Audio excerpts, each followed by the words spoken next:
Ladies and gentlemen, thank you for tuning in.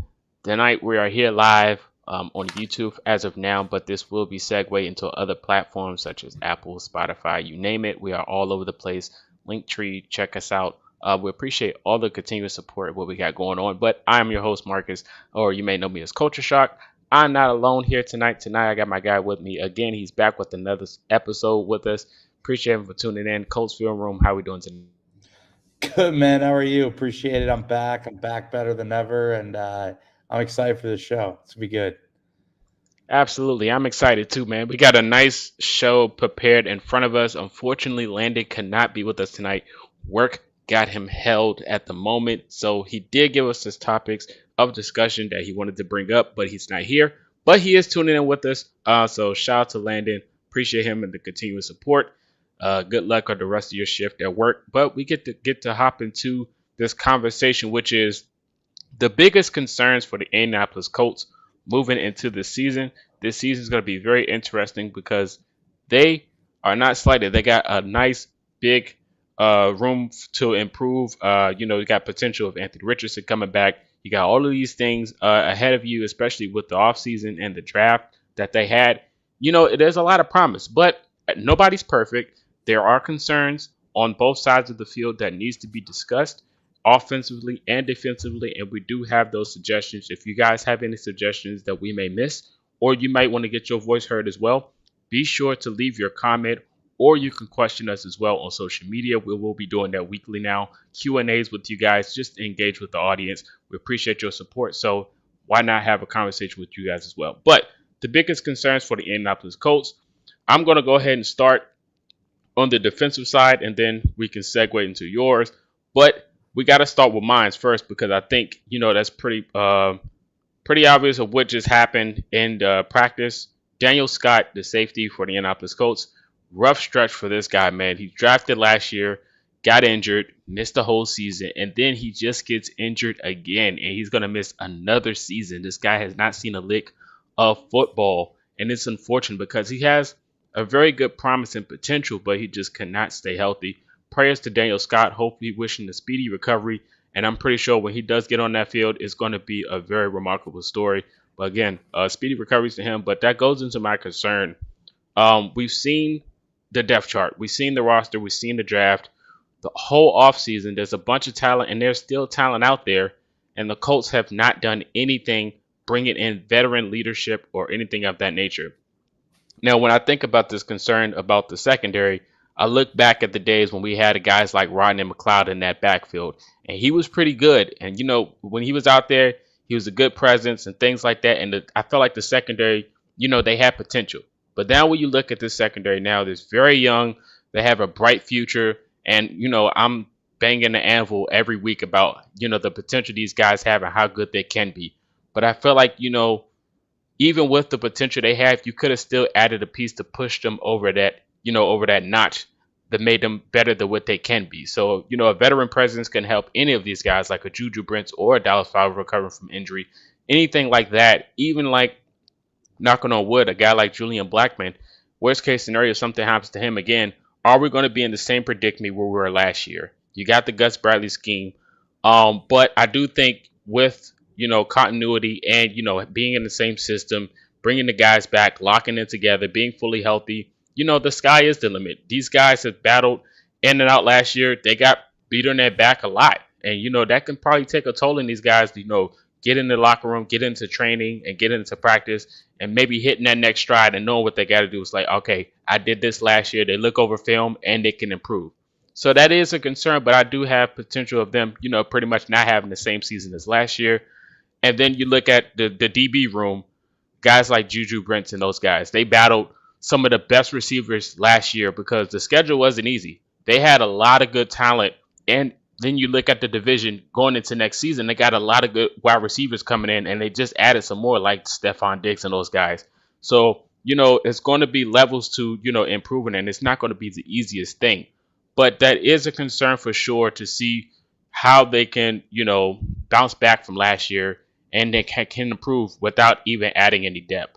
What is your thoughts on the secondary room? Is that a big concern? And in general, how do you feel about it?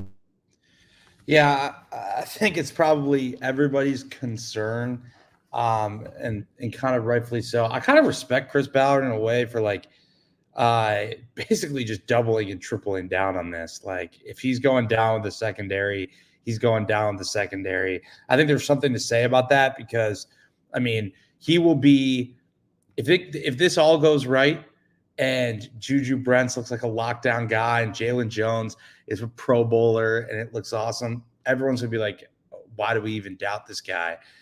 If it all goes wrong, he will literally be the first person that everybody's going to be coming for because he had so many opportunities. So he had every corner in the draft at his disposal if he wanted to.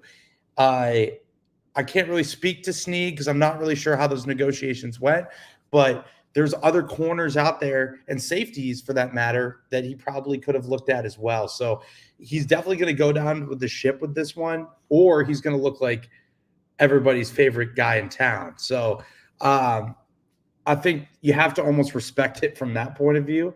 Um, I've wrote in my film room all the way back in like February that like the most important thing right now is for Julian Blackman, Nick Cross, Kenny Moore, Juju Brents, and Jalen Jones to go get reps out there. I thought Jalen Jones showed you enough to be a starting corner. I did. I didn't think that like he was enough to be like a Pro Bowl corner yet.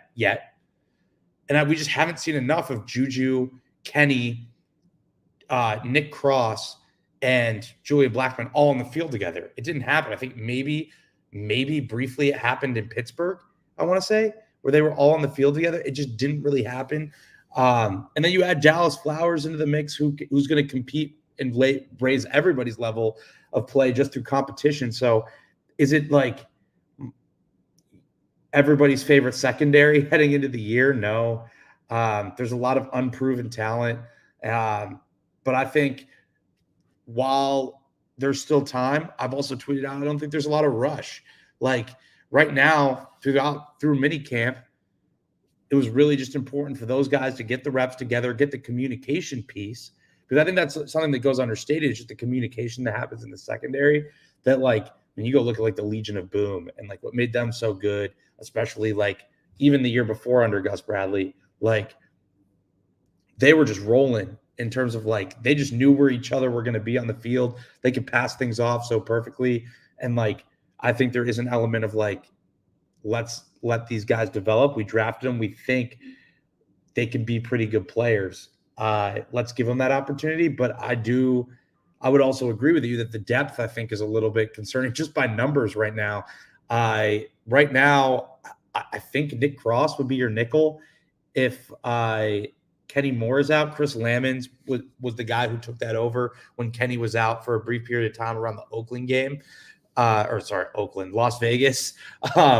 So like I think depth by numbers is a concern right now, but I ultimately I think we'll see as we head into training camp. Yeah, absolutely. We will definitely see. Like I said, the sky's the limit. I am very biased when it comes to the Colts and it comes to football. I have the utmost, respect for those guys out there putting their bodies out there on the field week in and week out, and I have the utmost confidence as well because the season didn't start yet, and everybody is 0-0. So I have nothing but opportunity to go out there and predict what I want to predict. But like I said, anybody can do anything at this moment. Any team, it could be a Cinderella story for anybody. So I have all the faith in those guys out there that's out there battling because it is next man up. So that's definitely something that I take in hand with these guys, and I feel like they got a good chance to go out there and put the team on the map next year, especially because of how Indiana's looking right now with all the other sports in that area. So let's go Colts. But that's enough for my first concern. Let's go ahead and segue to one of your concerns. Let's see what you got.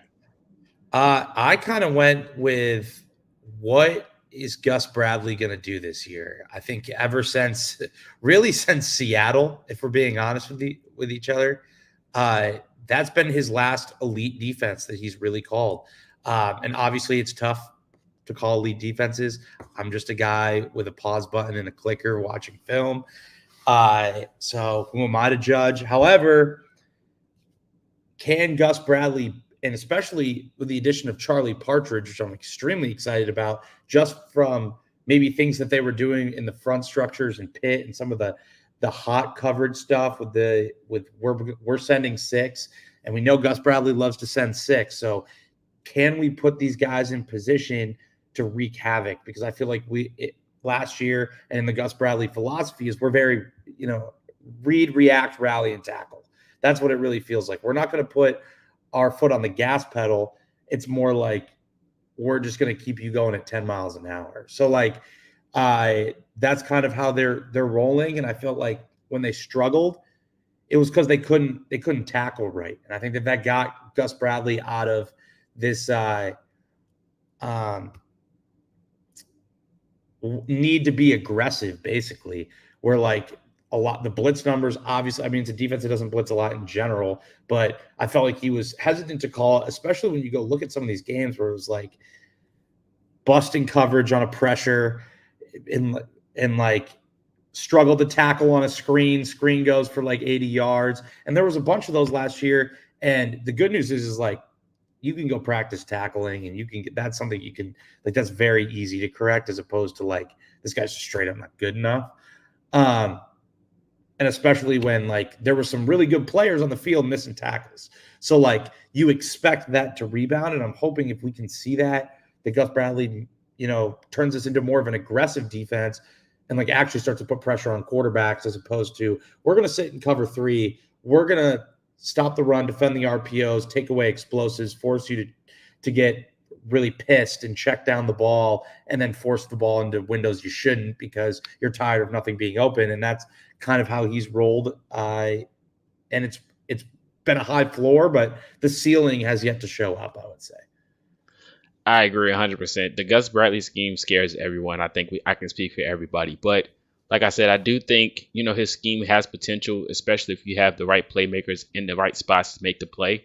And I think that's pretty much what it goes by. With his scheme, it has these guys on an island where he's like, okay, it's you versus him. You have to make the stop. And then last year, when you just mentioned tackling, I think that was some of the worst tackling I've ever seen as a Colts fan. And I'm not even being crazy. I'm just being completely honest. Like, I've been to the game when they played the Saints, and it was like that Saints game was probably one of the worst experiences I've been to. And I've been to a few Colts games like every year, but the Saints game was just one of those was like, how is this even happening? But the tackling scenario is probably one of those things that's like, it's unjustifiable because when you look at it, you got the lead tackler in the NFL in Zaire Franklin. So it's like, how does everyone else not implement the whole tackling ability? It was something crazy to watch. But like I said, I don't think that's something that's going to be a norm, especially as being a professional athlete. I feel like that's something that they can adjust. So I do think, the Gus Bradley scheme is something that could be fixed. But I do think if you have the right playmakers, anything is possible. Even when you look at the last stance with Matt Eberflus, it was kind of almost the same thing. It's like, why is everyone so shallow? Things like that. But he had us as one of the best defenses in the NFL. Even with all the mishaps and the scheme that he ran could have been like, open galore. But I do think, the Gus Bradley scheme could be something that could work. But I think it's more of, the guys that have all the athleticism in the world just has to make a play.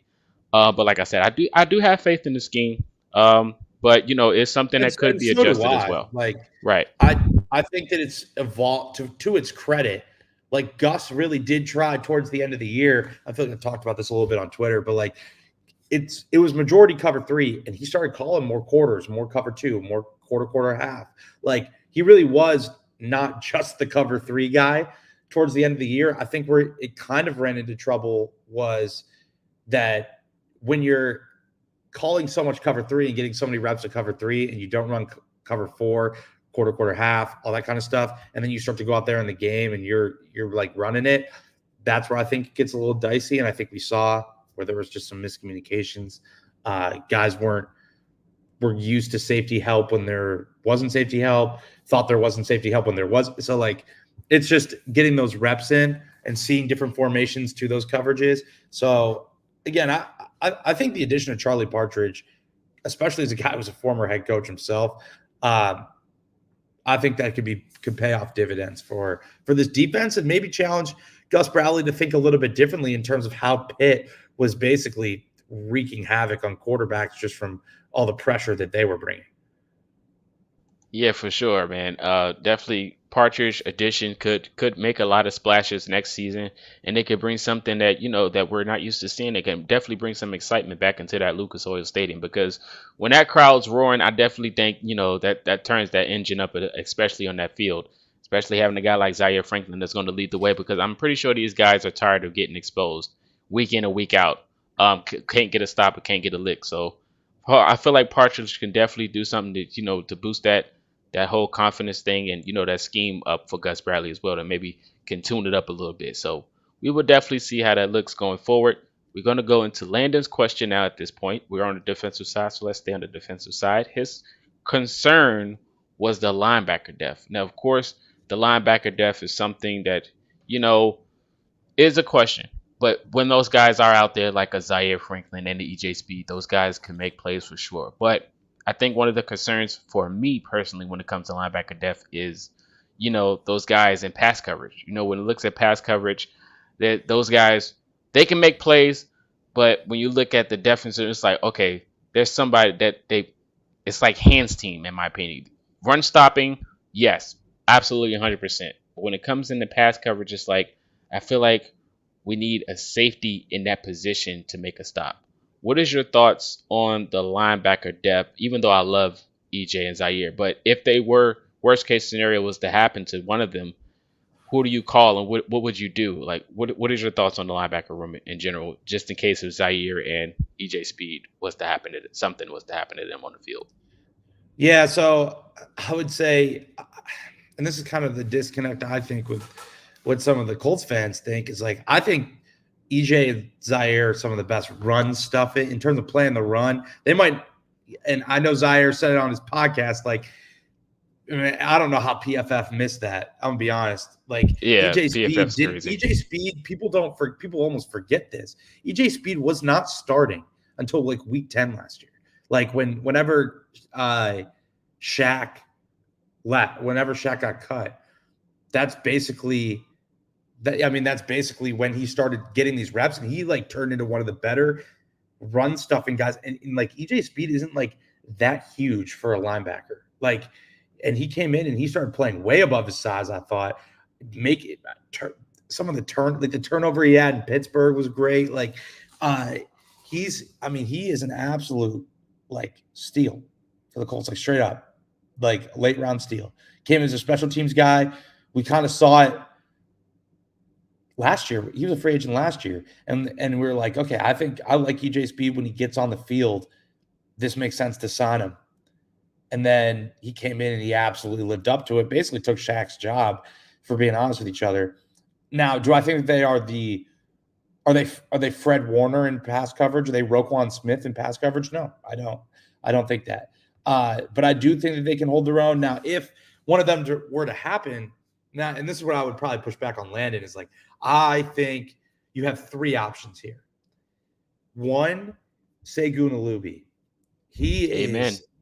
I just wrote about him in my film room that dropped today. Like, we're not talking about him enough. Like, he came in and he had that interception that was it was basically Tampa 2 and he just ran the pole and made that interception on Bryce Young. And like everyone was talking about it. They're like, oh, like he was the green dot guy that too. Now I thought he struggled a little bit in some things in the run, which you would expect.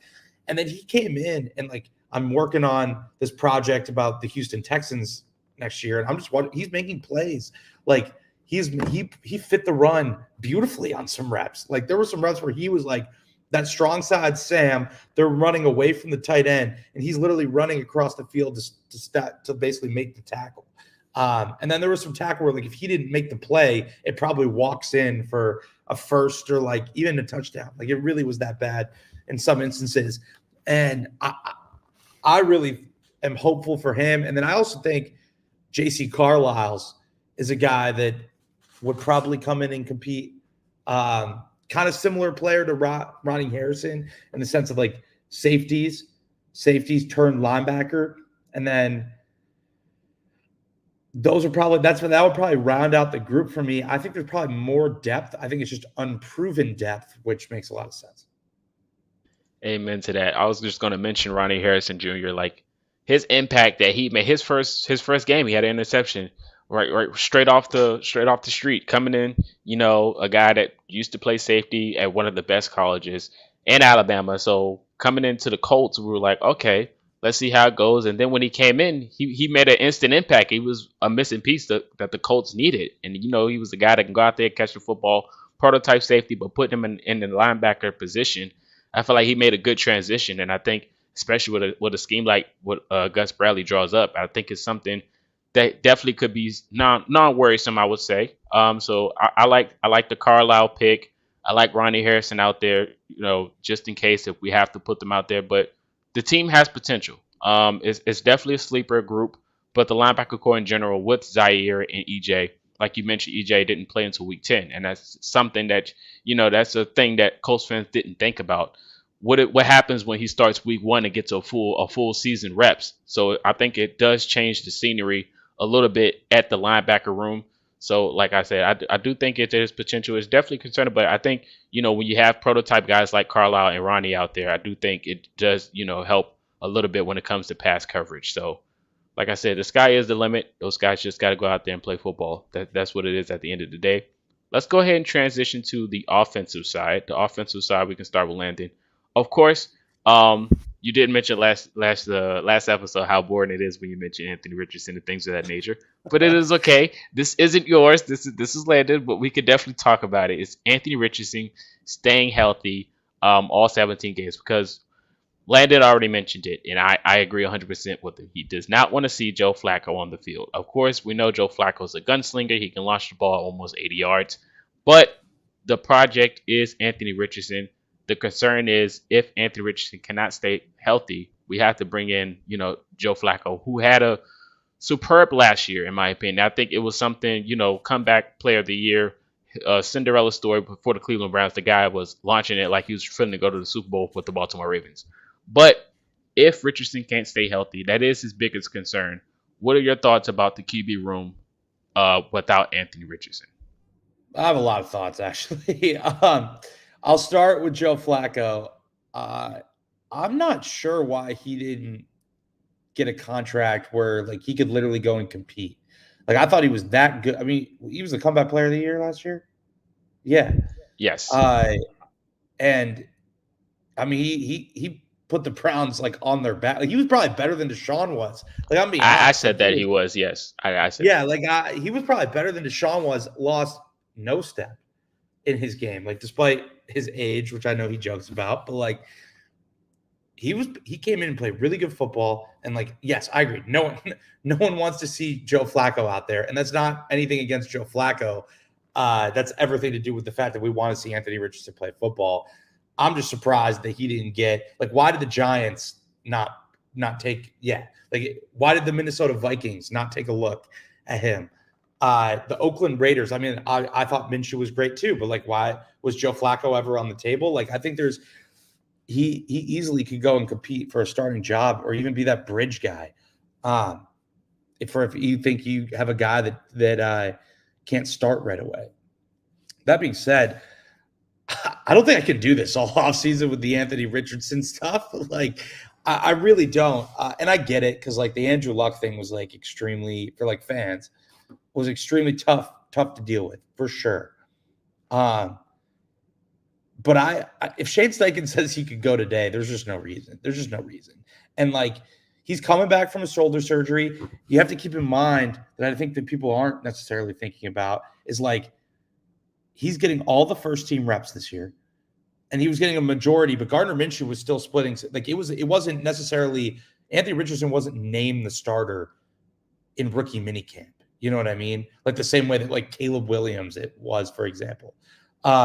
So that it's not like he got every single rep. So he's getting a ton of reps, putting a lot of stress on that shoulder when he's already ahead of schedule. So like the Colts, if anything, the Colts will just be straight up irresponsible to not do stuff like that when he's ahead of schedule.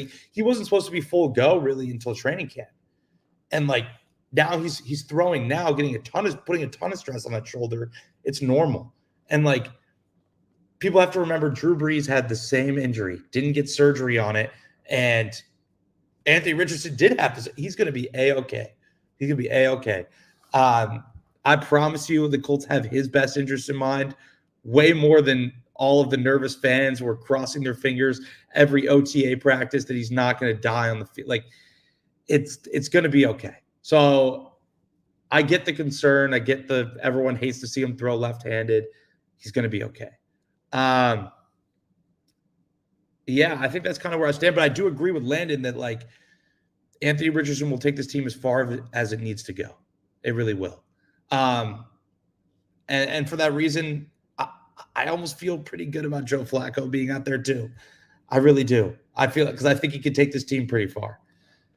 I agree. What's wild is I was thinking about Joe Flacco and as you were speaking, and then you mentioned Anthony Richardson throwing with his left arm that just makes him ambidextrous, but nobody's thinking about that. Like, what if there's certain plays that he can't extend with his right, so he just switches to his left? He's just going to be the greatest quarterback of all time.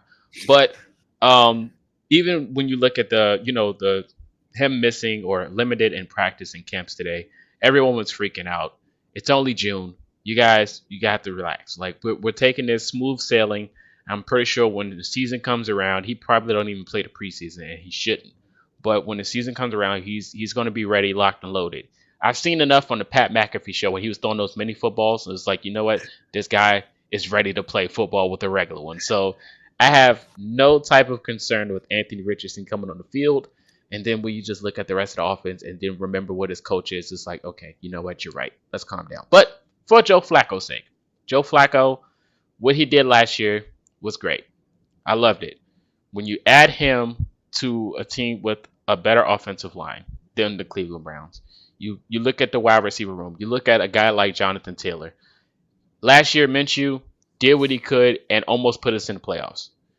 But there was a lot of plays when he just did things that just wasn't needed. And Joe Flacco's a statue, so he doesn't have to do all of the mobility things that Minshew tried to do. So I feel like if we stand in the pocket, I just think that's going to make it even easier. So, worst case scenario, I do think Flacco is better than Minshew. So I have no, no fear if Flacco has to play, but we do not want to see that. We want to see AR and Jonathan Taylor for a whole season. That's what we want. We know that dynamic duo is going to happen. He said it's a scary sight with both of them in the backfield, so I want to see it. I don't want to hear no more about it. I want to see it. So that isn't a concern. I think there's other things we could worry about, like the wide receivers, the drop rates, the drops, the catches. Can they catch the football? That's a concern that I have for me that we can segue into. I just want to know when the ball gets out of the quarterback hands, can the wide receiver catch the football? There's a lot of plays, there are both of our quarterbacks got cannons, so I need my wide receivers or running backs to be ready to catch the football when it comes to even the tight ends. I just need the guys to have all elite hands when it comes to the season. That is my concern. I feel like our quarterback room has the ability to make plays, but can the receiving group extend the plays by catching the football and holding on to it?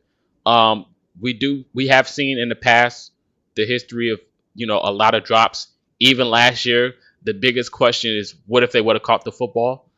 So I think going into the season, my concern is the wide receiver room catching the football. What is your thoughts on the receivers going into this year? Well, I think that is probably a more unproven group than people want to give it credit for. Josh Downs was great. He was great last year. Michael Pittman had a career year. It's still not exactly proven, I would say, though.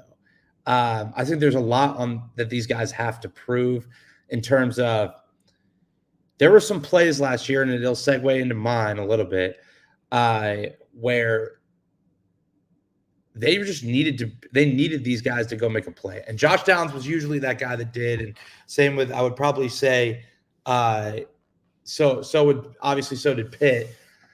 But we're kind of waiting to see what AD, he's obviously shown up in OTAs.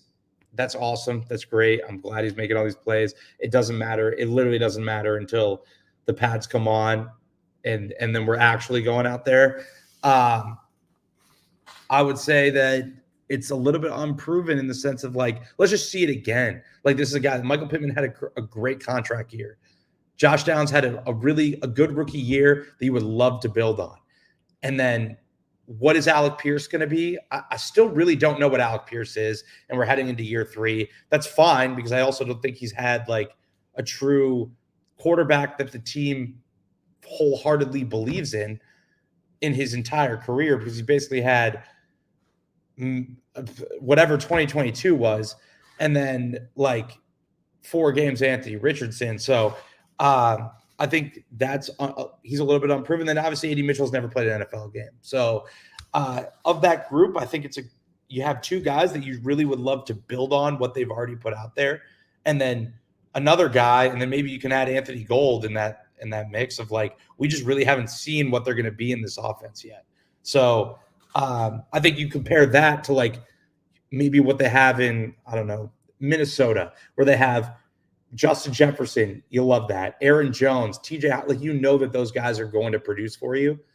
I feel like with this group, can they stay healthy, and then can they build on what they built on last year? 100%, 100%. That's definitely something that concerns me. It's just the wide receiver room and production wise. It's like, okay, now can we stay on the field? And then if we stay on the field, can we produce? That was my biggest concern, was the receiving core just actually going out there and producing what we got. And it's nothing wrong with that. That's totally normal. Like I said, we're not the Houston Texans. We're not the Vikings. We have a lot of untapped potential that can definitely make some noise. So nothing. It's no knock. It's just straight facts when it comes to me. But let's go into your concern for the offense side. You said mine was kind of segueing into yours, so this is perfect. Yeah, so I kind of said, what's the drop back pass game going to be? The Colts were kind of towards the last in like just drop back passes called. And that's why I've been kind of like preaching Alex Tanney and the passing game coordinators name the entire offseason, just because I'm excited about just having that role on the staff, and then also, raising the level of what this offense could truly be, because we know what the run game is going to look like with Anthony Richardson and Jonathan Taylor. We know that this is a really RPO heavy offense that wants to manufacture space, leverage, timing, all those things to help the quarterback and the wide receivers, and just give a young quarterback clean and easy reads. I think when the Colts got into these drop back pass scenarios, you struggled to see consistency, especially, and some of that falls on the quarterback and Gardner Minshew. But I think that, like, can we see enough of that offense when it's 3rd and 10? Like, we can't run an RPO on 3rd and long. Like, we can't. It's not going to get us the first. And I think, can we convert those? And 3rd and long sucks for everyone, by the way. Like, that's like people. I think what people don't understand is, like, the NFL is not Madden. So, like, you get into 3rd and 7 plus. You're not expecting to complete that or convert those very often. It's just too hard. The defense can tee off because they know you're passing. The coverage is going to play the sticks, and it's like, where we basically have to make a man miss down low, or we have to complete a low percentage ball deep. So, like, it's really tough to convert those. I'm saying when we're in obvious passing downs where the RPO cannot be a thing, and we legitimately have to run a drop back pass, can we make those plays consistently from both the quarterback position and Anthony Richardson, where it's not, hey, I have the mesh here. Okay, linebacker steps up, pull easy slant or glance to Michael Pittman, and it becomes, we're going to read the full field. And, like, I'm not saying that Anthony Richardson can't do that, because I absolutely think he can. We just didn't see it. And I think that that's something that I'm really excited, because it's just like, it's an intricate part of what a modern offense is. Amen to that. Amen. I agree to your point. It's definitely a good point to bring up. And, when you mentioned, 3rd and 10 scenarios, it's like, who do we go to besides, the go-to guys that's normal, like Michael Pittman Jr. Josh Downs and Alec Pierce definitely comes into mind. Of course, I mentioned all the time Ballard's comments about Alec Pierce and trying to get him more involved into, the offense. And I think when you come into those scenarios, when defenses are probably going to double down on your go-to guys, I think he can step in. Or even Josh Downs, those guys can step in and make a huge play in those setback type of offenses. So, it's something that I know Shane Steichen is the mastermind. And I go, last year we had Gardner Minshew, so I feel like he didn't deep dive into his playbook, because he is a mastermind, one of the best coaches to have out there in the NFL. And I know he has a whole catalog for Anthony Richardson, and especially those type of scenarios. We've seen the 2 minute drills in training camp this year and how good and perfected they did per reports. So I just know he has something out there for them that can implement, those guys to make those plays. So I do think, Alec Pierce and Josh Downs and those types, even Colin Granson can make those type of plays in those scenarios. We just didn't see it last year because of the whole scenario we had at quarterback. But I think adding Anthony Richardson, I do think he can definitely take it up a notch for our receiver groups to go out there and actually make a play. Yeah, and I think the other thing too that's probably worth noting is like there's it's not necessarily all on the coach. Like it's on the coaching staff, but it's not on the coaching staff because it's not like there's these, at least for the most part, there aren't these like crazy new drop back pass concepts in the league that haven't already been ran before, or you're going to bring something to the table. Like the spread offense has been around long enough that like people, you could only run wide receivers in so many routes. And the way that like you're doing it is like, okay, can we motion or shift to this formation to let us get to this drop back passing? Like, how can we put playmakers in different spots to run the same concepts that have been around for 50 years?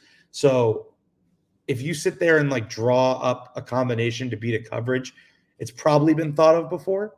It's probably in a playbook somewhere. A lot of where the innovation is like, how do we get to there? Whether it's through motion, shift, etc. And then a lot of it also comes into the run and the play action. So it's not just on the coaching staff, it's a lot also on the players too. Oh yeah, 100%. Those players got to go out there and make the play. The coach can't catch the football or run it or block. So definitely it comes down to the players. It got to be 100% on both sides of the field. So I definitely agree with that. But all of these concerns are normal concerns to be as a fan going into the season. And it's definitely something you can actually think about going into. But it's totally normal. So these concerns that we have is totally fine. But I think everything's going to be okay when it comes with continuity and staying on the field, being 100% healthy. All of these things could make the difference and make the concerns go away. But now we're going to go into a new segment that you mentioned was a great idea that we talked about earlier in this week. A Q&A segment is pretty much engaging with our fans and our listeners or viewers. So I think this is something we can start doing more often. So you guys have to follow us on social media, AR, the new Twitter, the X app. Ask the questions, and then we will answer them on the show when it comes around this time. So the first question we're going to come in is a new question that came in today earlier. Is your opinion on Anthony Richardson? I can go first. I do think. Shout out to Rob for the question, by the way. We probably mentioned it 1,000 times, or he probably even mentioned it in his film rooms. Our thoughts on this guy, but I do think Anthony Richardson is very unique, a very unique talent, and I definitely am grateful to have something like this in Indianapolis because it's something we never seen before. A dual threat, a guy that can do both run and throw. I always think of guys like Lamar Jackson of that nature who could do those things, but I think he has a better arm than Lamar, and Lamar is a better runner. But Anthony Richardson can do both, especially with the offensive line that we have. I love the idea of him being so creative and just having him in that backfield with Jonathan Taylor just makes him elite. But the only thing he has to do is stay on the field. But I do love the talent that he has. Of course, when it comes to reps, it's just going to make him even better. He just has to get out there and make some, and just play football. But I do love having him as a quarterback, and I do think he can be probably one of the best. All it does is take time. Yeah, I think for me, I was really excited when the Colts drafted him. I think when you knew Stroud probably wasn't going to make it to you, Anthony Richardson, and it's not even like a consolation prize. It's just a terrible way to even put it. But like, definitely, he gives you the potential to literally run any imaginable play. Like, he's so athletic. He seems to be a guy that's going to be like, when healthy, one of the more dynamic, probably runners and throwers in football. Like, I feel pretty good saying that. I think he has the arm of like in terms of the arm strength, it's all there. In terms of, I'm trying to think of the best way to say this. In terms of what he can do in the run game, he can compete with pretty much anyone in that, just in what they did last year. I mean, he was like, if you go clip from like week 1 to 4, he was by far the best rushing quarterback probably in football. Absolutely. In terms of what he was able to do. Can he put together all the rest? And there's still a lot. And I want Colts fans clip this for social because I want them to know there's still a lot that Anthony Richardson has to go out and show out on a football field. There's so much that we do not know yet of who he is and who he can be as a player. I know all the potential, and it's there. The sky is totally the limit. What can we see going into weeks 1, 2, 3, and 4? You just hope for that growth. So, like, I think there's a lot that he's already shown, and he seems to be progressing and developing really quickly. Like, you go look at that Rams game, and there was a lot of stuff that wasn't just the freakish 40-yard completion to Alec Pierce, and it was like going through reads, throwing hot when you needed to, like some things that NFL quarterbacks have to be able to do like that. And he was able to do that. Now, can we see that on a consistent basis? And then can he do enough to grow each week and then get to the point where we all think that he can be? But right now he isn't yet. And that's also okay because he just hasn't played. So it's a matter of staying healthy, growing each week, and then reaching the potential that we all know that he can reach. Amen. Amen. And definitely has been clipped, so you don't have to worry about that. Shout out to that timestamp, but that's awesome. I love that. I love that. I love that 100%. But yeah, man, it just definitely comes down to, seeing stuff we haven't seen yet. And the week 1 through 4, I've seen enough. Like, I was like, that Rams game and everything, I was like, this dude is a freak of nature. And the way that the offense was scoring so easily, I was already convinced. I was like, this dude is a freak of nature. The red zone potential is literally through the Yes. roof. And that's something that I feel like has like plagued the Colts in I think maybe the Carson Wentz years. I feel like the red zone offense wasn't rolling as much as it usually did. I thought it obviously took a hit when Gardner Minshew, just for the fact that you take the athletic dynamic quarterback out of the offense's hands. So the red zone potential is through the roof. In theory, he has the highest ceiling of pretty much anyone, just from the way that he can run and pass. But there is so much that has to be done before we can start like handing him the keys to Indianapolis and like give him the key to the city and everything. So like I want that to be clear, but that's also not a bad thing or a knock. He just hasn't played. I think he'd probably tell you something similar, that there's a lot of work to be done before people can start saying that like I'm him, or like what, you know what I mean? Yeah, 100%. He mentioned that himself on the Pat McAfee show when he was talking about Caitlin Clark and Tyler Halliburton being the superstars of Indy, and he labels him. He said he's not a star yet. He just he has to go out there and play, and then once he starts playing, then he'll put himself in that conversation, which is very respectful For to come sure. from. Another question that came in earlier was Ben. I'm pretty sure he's a fan of this team, but he goes, "How do you plan to cover Ridley, Boyd, D Hop, and Spears? Film room." I'll let you have this one. I mean, it's a great question. It's a unique wide receiver group for sure. And the reason I say that is it's the oldest in the NFL, I think, or it's up there. It's up there, correct?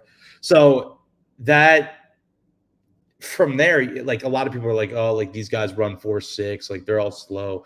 I don't necessarily look at it like that. I think you look at guys that know how to beat DBs and that have done it for a while. So it's going to be a little bit tougher than people are giving it credit for sure. I'd say this. You're going to have to make sure that you have eyes on Calvin Ridley wherever he goes, because he is going to be a guy in that offense, in just the way that I'm visualizing it, where D Hop is going to be the boundary axe. Let's get physical press coverage on him. Like we're going to beat that. We're going to, whether it's a post, a glance, it's like he's going to make those. That's what he is at this point in his career. Tough, almost Michael Pittman-esque, of like the fact of like, I'm going to make these. I run routes better than I do for my size and or speed, and I'm going to make those tough competitive catches. I think with Ridley, he's that like X factor, if you want to call it, where like he might be lined up literally all over the field in this offense. And I think that's something that you obviously have to keep in mind. But I think Tajay Spears is actually what scares me the most. Just the way that he can make guys miss. and the way that he like really grew throughout the year. Like I thought we saw it. I want to say it was the Miami game. Titans fans can correct me if they happen to see this. He looked really good, and it's like not just a scat back, but like a guy that you could trust in between the tackles too. So that offensive line should improve the way that they drafted Latham and then Skoronski. And then obviously bringing in one of the best offensive line coaches of all time and Bill Callahan. So I think people are sleeping on this offense a little bit, unfortunately for Colts fans. But I don't think it's as easy of a cover as some other receiving cores out there. I'll say that. But it's also a unique group because it's very tough to put guys coming in from all different places. Like these are two new receivers for a quarterback now who now has to adjust, and he's going to have the full offseason, obviously, knowing that he's going to be the starter. I think that's really important that they made sure Will Levis is our, like, not that they needed to say it, but like Will Levis is our guy because he needs all the reps with all these new guys. I just think it can be a little bit difficult sometimes, but I wouldn't say that it's by any means a layup to cover these guys. I agree 100%. My biased opinion, Juju, Jalen, and Kenny gonna have all of that in Rikers. Why? Because Latu is coming off that edge, and that QB got to make a decision, and he's gonna make the wrong one. So it is what it is. Pass rush is back in Indy, baby. But enough joking around, man. But definitely it's gonna be exciting to see this season. Non-troll. The next question that came is, what do you think the chances of the Colts making the playoffs this year are? My chances are very high. Just due to last year it being 9 wins, and this year a clean slate with Anthony Richardson playing. We just mentioned how good it was with the red zone percentage with him on the field. I just think him being able to play a full year is just a opportunity that's there for us to take over. So I think our chances are very high to making the playoffs, especially being as though that we are in the best division in football. I definitely think there could be 2 teams to make the playoffs out of this division, and the Colts could be one of them. So I do have a lot of faith of us making the playoff this year as of right now. I'm going to answer this question a little differently just because I think the prediction game is super tough. I agree. There's so many. I mean, Anthony Richardson is, God forbid he's injured, knock on wood, our outlook looks totally different. So many things can happen throughout an NFL season that you just never know. That being said, I will say that I have faith in this group to do that. I think that the Colts absolutely have and this is the whole reason I started Colts Film Room, or one of the reasons, is like I'm legitimately fascinated in what Shane Steichen, Jim Bob Cooter, Cam Turner put out there on tape last year. I legitimately think it was way more innovative than people ever really gave it credit for. Like it kind of just fell under the radar because they didn't have Anthony Richardson out there, and they were kind of, and this is just, it is what it is.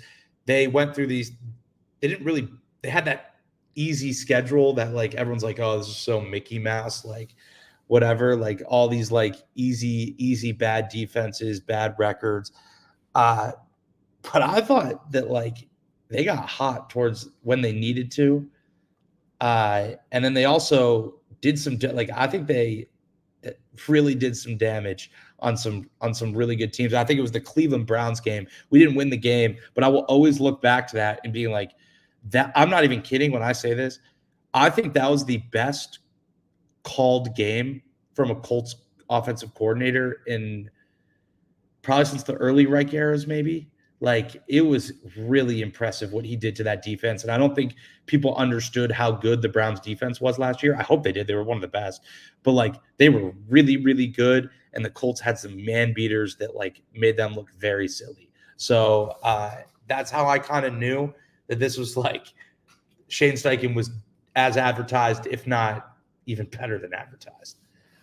I agree. We definitely had a chance to win that game. Myles Garrett just had an out-of-body experience in the first half. I just was like, he's a freak of nature, but the things he was doing was like, what is this guy on? Like jumping over the offensive line to block a field goal, like everything. He was just defensive player of the year. If I ever see Blake Freeland, I just want to be, I'm so sorry, bro. Like, I am so sorry.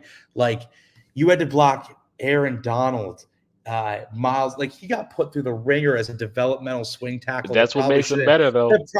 That's exactly, but like he should have never had to see that. Like you're absolutely right. It makes you better, but like, and that's the league. You see him every year, like every week, but like, oh my god, like imagine your first start ever out there, pass rusher of all time.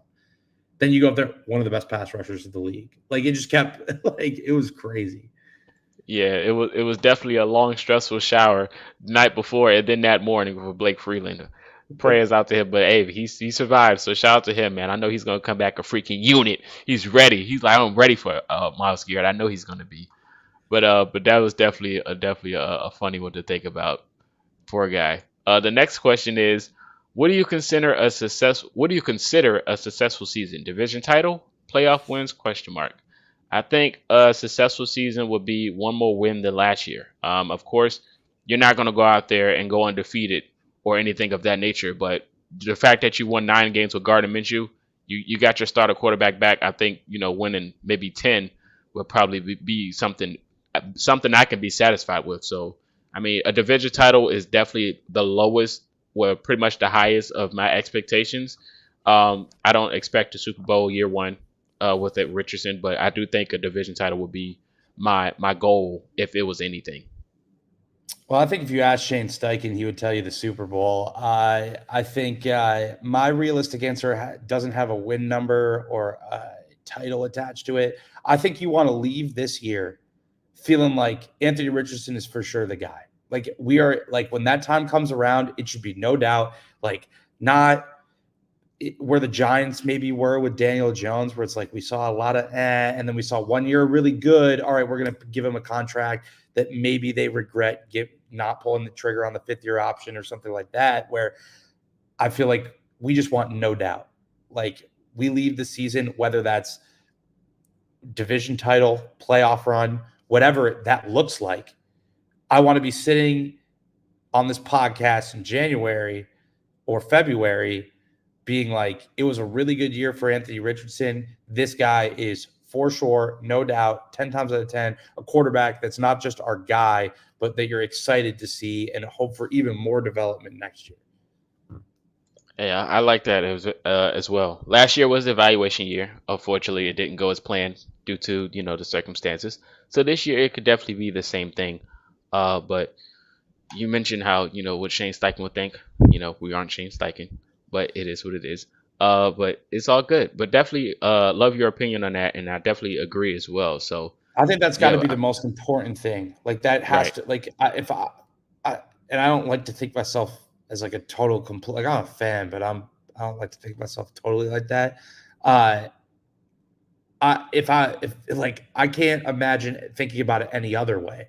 Like that's the most important. I don't care really about wins. Like I just don't. Obviously, like that sounds ridiculous to say and almost like loser talk. But like I would much rather lead the season knowing that Anthony Richardson is had a fantastic year, should feel really confident, know that he is, and I think that will turn into winning games. So that's why I say I don't care about winning games, because if Anthony Richardson is having those moments, probably going to mean we're winning some games. So that's the only way that I can really ever imagine looking at it. Just to look at it on the bright side, if we do happen to win the division, I did make a bet that I would play the piano in the back. So if we do win the division, you'll get a piano song out of me, but we'll leave that for later. Last question of the show is going to be from Landon. Question would be, if the Colts fail to make the playoffs this season, how do you view Chris Ballard's job, and do you think a change needs to be made? I'm going to go first and think if we do not make the playoffs this season, is it a fail? I think we pretty much just answered that. I don't think it'll be a fail. Well, if they do fail to make the playoffs, how do you view it? Chris Ballard's job, I think he'll be fine. I have loved this process for the last 3 seasons, in my opinion, draft wise. I think the draft has gotten progressively better over the years, and even in free agency as well. I think he's been more aggressive than what we're used to seeing. So I do like the approach as of right now, especially knowing that you have a franchise quarterback. So I do think the chess moves are going to be a little bit more precise as we move forward with Anthony Richardson. So, like I said, I do like his chances. I don't think he's going anywhere. like I said, I love his process and how he's been cooking late as of late. So I'm pretty sure he's going to continue to cook, and he has all of my faith as of right now. Yeah, I hate. I feel like I'm going to let people down by saying this, but this is just the Probably correct not. answer. Yeah, probably not. There's absolutely zero chance that Shane Steichen has a job and Chris Ballard doesn't. So that you would be implying that Shane Steichen is not going to be on this team either. They are tethered together. That is, if anything, you just don't see it. You just don't see a GM get fired, but the coach is really fantastic because it just doesn't work like that. So if you want to fire Ballard, you want to fire Steichen, and that's kind of how it works. The way that we see it in the NFL is probably the other way around, where the coach gets fired, but the GM hangs on by a thread, and he better nail his next coaching hire. But like, you just don't see that very often. And I also don't think that would be the Colts were made to make the playoffs. Like, it's still this is one of the youngest rosters still in the league. Like, it's not this is not a veteran roster. So like, even that in its own right, you're Chris Ballard and you pitch to Jim Irsay, you didn't make the playoffs. It's like, yeah, listen, results got to come. We got to go be aggressive, but this is a young team. Like, I guess it'd have to depend how the season looked. It's very hard for me to say that now, so I probably shouldn't even say it. But like, I think my main point here is like, there is no world, zero chance, literally nothing, that Shane Steichen has a job and Chris Ballard does not.